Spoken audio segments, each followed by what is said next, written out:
Hello everyone, my name is Christopher C. of Communications 1600. Today we'll be interviewing Kelly L. Whaley, a professional fine art specialist with over 15 years of experience. If you'd like to find out about one of the most cultured jobs in Metro Detroit, tune in to find out more. My name is Kelly Whaley. I am an art conservator here in Detroit. My specialty is oil paintings on canvas and architectural conservation. I am an art conservator, which entails repairing a piece of art. I'll use paintings as an example, keeping just to the area of damage to keep the artist's integrity. And unlike restoration, anything I do can be reversed so as not to affect any value of any piece, whether object, architectural, or a painting. So I sort of got started in this vocation by accident, or I suppose some would say it was meant to be.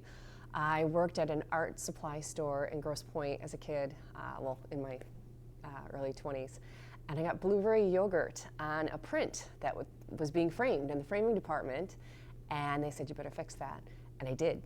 And I was surprised because it looked really good. And then people would start bringing things in, just can you restretch this canvas, or can you touch this up, whatnot.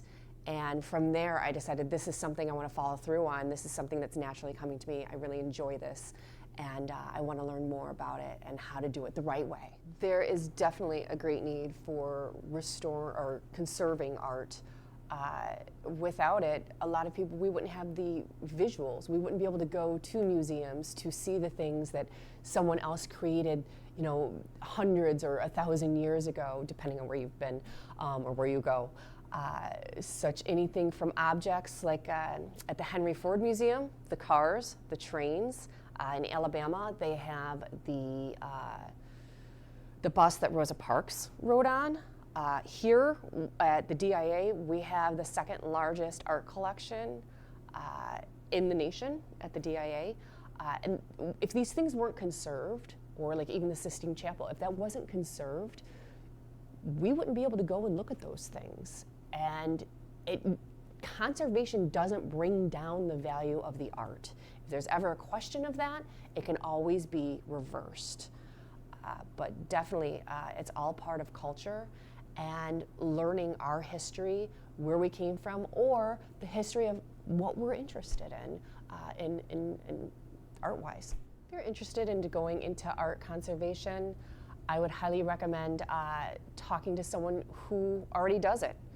You can talk to, there's 3 conservators here in Detroit, as well as the DIA. The DIA does not do anything outside of house. They only do their own, most museums only do their own things inside the museums. So I would definitely talk to a conservator. Things that you would have to be, you'd have to be very, very patient, and you have to know your chemistry. Chemistry. And look into where you want to study art conservation. You can go abroad. As far in the US, there's only 2 schools that teach conservation. So other than that, you're looking at Florence or abroad. So do your research, know your chemistry, and be very, very patient. And have fun with it. You can learn more about Kelly L. Whaley on her website, klwrestoration.com. Thank you for tuning in, and this is Christopher AceaP3 signing out.